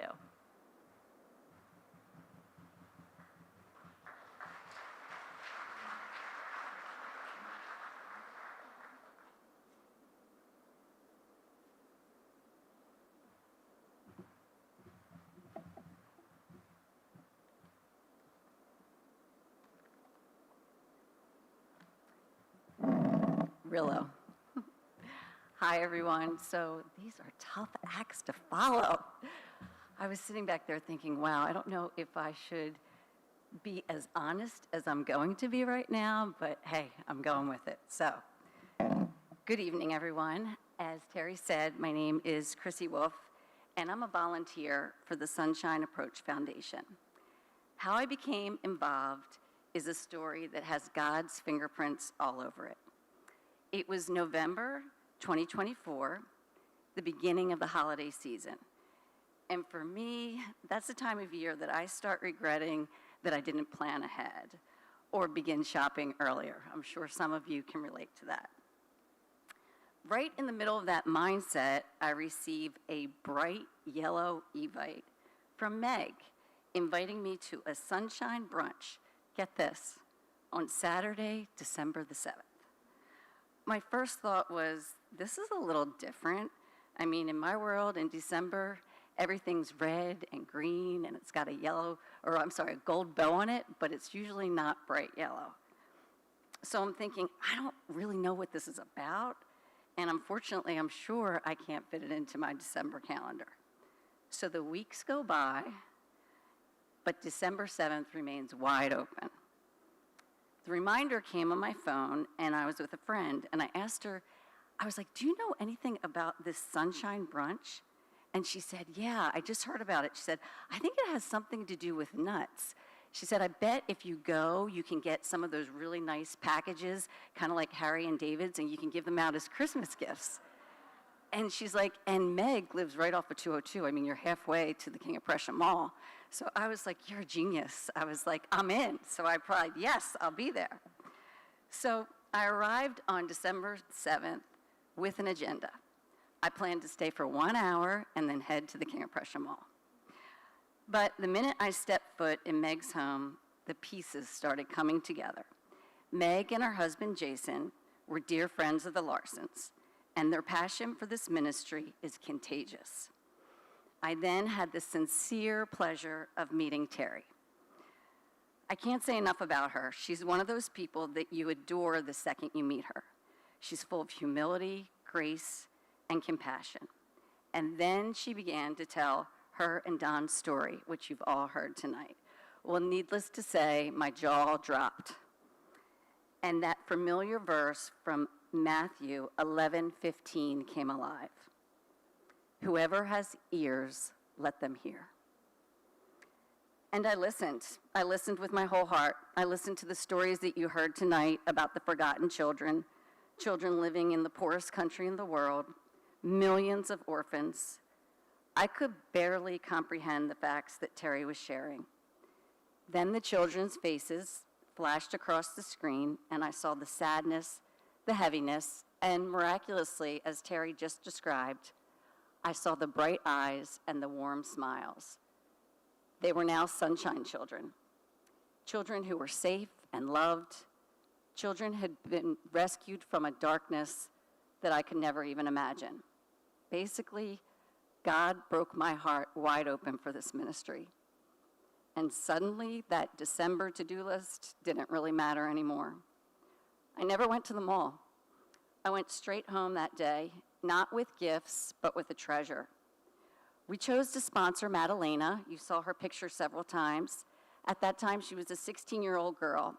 And over the past year and a half, I've come to understand something that Terry told me. Teenagers are the same all over the world. They need to know they're loved. They need someone speaking life into their hearts. They need someone praying over them.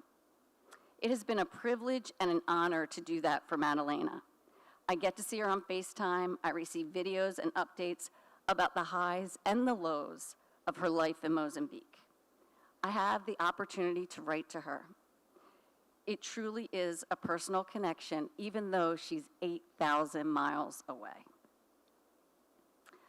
I also left that brunch with a lingering ache, a question that just wouldn't go away. What else can I do? I wrestled with that question for weeks. It just kept coming back to me. And then God made it very simple. In my quiet time, he said, I gave you a voice. Use your voice. I was like, okay. Well, then I got a call from Meg a couple weeks after that, and she said, you're probably going to think this is really crazy, but I've been praying about the Sunshine Approach Foundation, and your name keeps coming to my mind. Well, drop the mic, right? Talk about confirmation. It was time to use my voice. That led me to hosting a Sunshine Brunch, which led to a few more sponsors, some donations, and more people hearing about the mission. My friend Dawn attended the brunch, and she had then this wonderful idea to invite Terry to speak to her life group, which led to even more people getting involved, many whom are here tonight. So if you walk away from this dinner and something stirs in your heart, if you sense God asking you to use your voice to host a brunch or to come up with some other creative way to share this mission, know that your voice can and will make a difference. Thank you so much.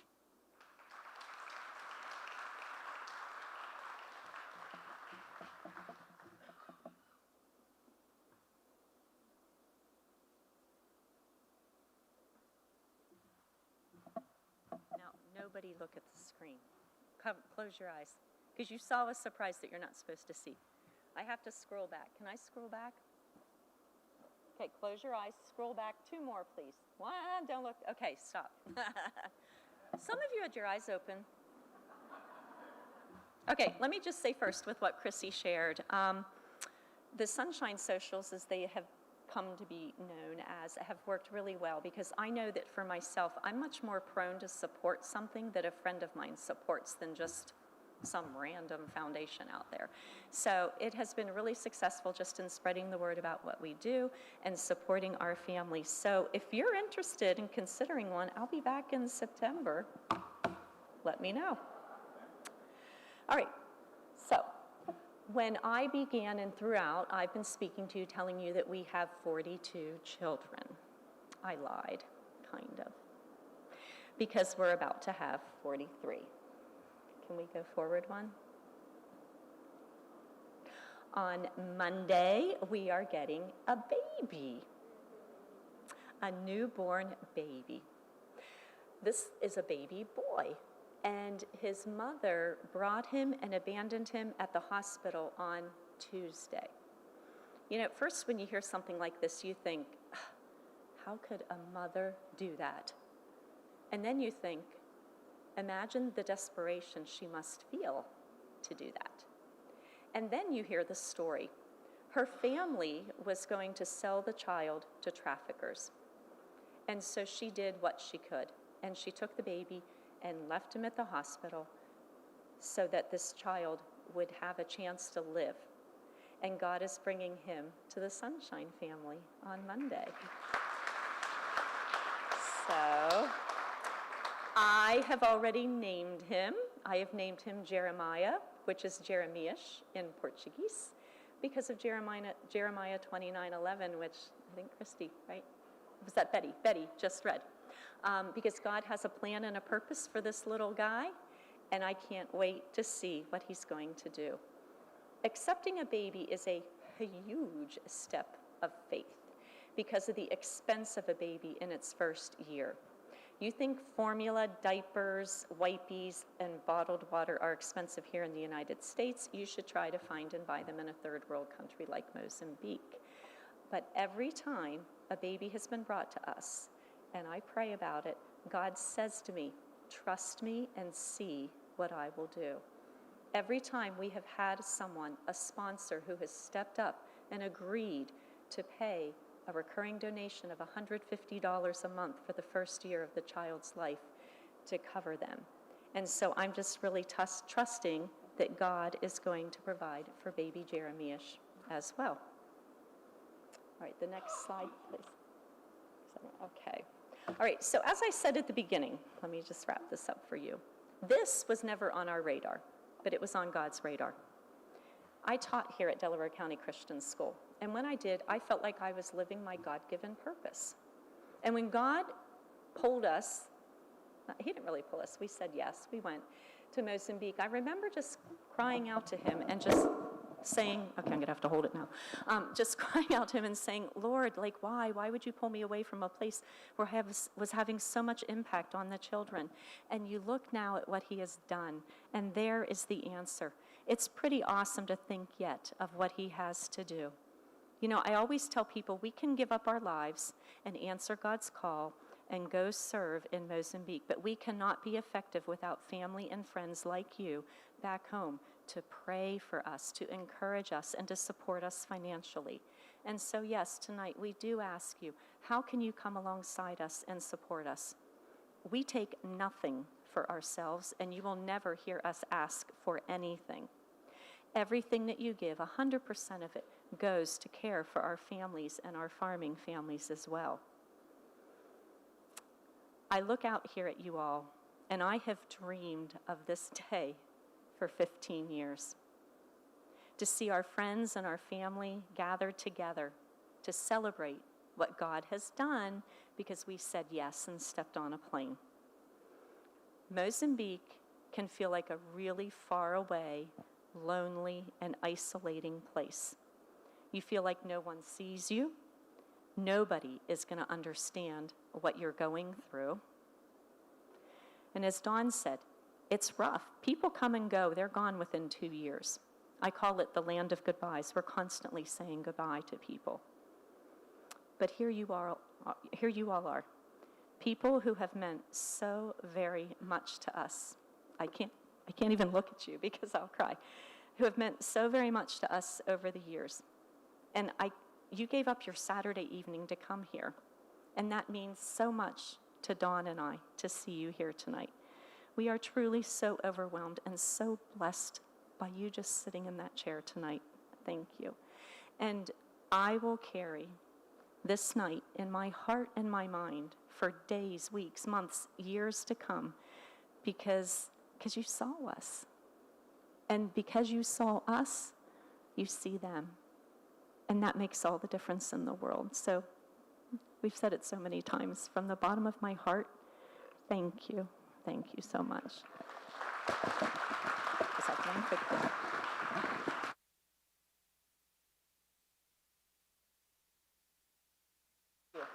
Okay, before I give it back to Tony here, I just have one quick thank you to do.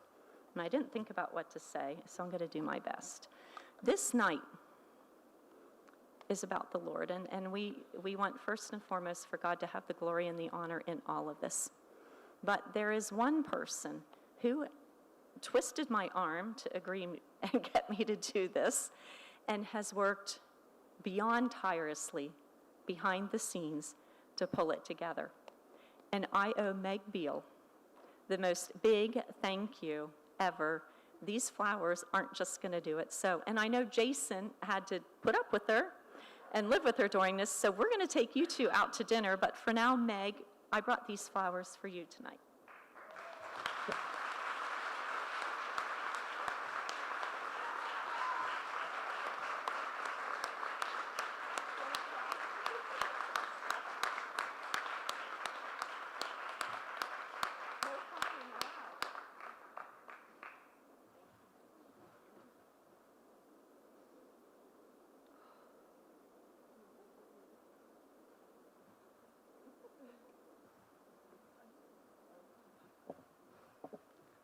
I love you, Terry. I just want to say thank you for everybody who came.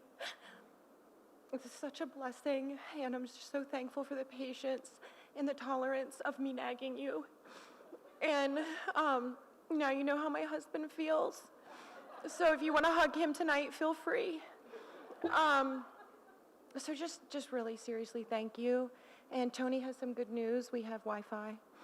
Because I know we've been getting a lot of complaints that you can't get on to donate because you don't have internet access. So I'm going to turn it over to Tony and say thank you again from the bottom of my heart for every one of you.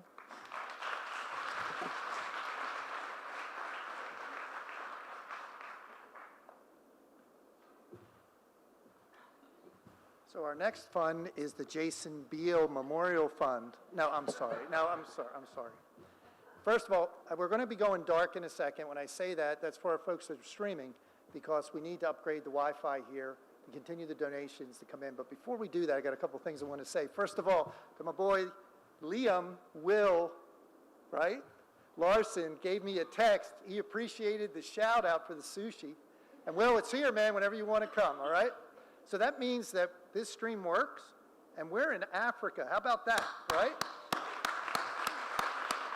Not bad for the first time, right? Right, we got our stuff. I want to give a shout out to Luke in the back. It's always the guy, right? The guy with his finger in the socket. That's him, right in the back, man. Right? All right. I'm going to try to do some of these things before we switch over, and I'm going to talk a little bit about what's left of this tonight. And I appreciate a little bit extra time, if you would. You guys have been a great audience. I only noticed about 50% of the crowd asleep, which was really good. That's why I stayed in the back. It's a joke. It's hard to sit at these things, right, and try to take all this in. It's a lot, isn't it? Isn't a lot. But remember, all real people, real stuff, real weird technology. It doesn't work sometimes. But guess what? We're going to get through it. All right. So the first thing I want to tell everybody is amazing stuff going on while you're speaking, right? So I just kind of end of the, well, I guess it was Friday, just announced some last minute, they got free seats, and this is what I know about it, right? A couple of my little stories, right? So, Terry, as you were speaking, there's something I want to share, right, about this, the spirit, right, that's in all of us, right? I get a random text from somebody and says, I'll put $5,000 towards that baby. But everybody's going to have to, I'm not going to give it if this technology thing doesn't, because it was a technology problem, right? Can't do it. And he's like, okay, give everybody till tomorrow match. If they give. So somebody's listening out there, right? Thank you, right? Thank you, right? Whoever you are. Real stuff going on. All right, so before we get into the final talk about this, I think we're going to take the time and then shut down. I'm going to give you a web address. And what we want to do is try to generate some donations here if we can. Now, before I finish, these work. They're just not working with all our phones. And the reason we have to do this is because we can crash the whole Wi-Fi, and then we'll lose the live stream. Okay, so we're going to switch over, and I'm going to have to read it to you, okay? The other thing I wanted to mention is these are real places, though, so you can go on these websites at any time You can even, God bless AI, right, to say, how do I give the Sunshine Approach, pardon my tongue, it's the end of the day, Sunshine Approach Foundation, and it'll give you a link right there. You can give through GiveButter, or the link, right? So these things are up. Make sure you keep these things, right? So we're going to do the switch over. If you want to do it now, great. And remember, there's an incentive, another $5,000 till the end of this time tomorrow. So whenever we end today, that's what the person told me. So right now, you want to do that? Yeah, we can do this off camera. So, what's that? Yeah, so we're going to, did we shut down?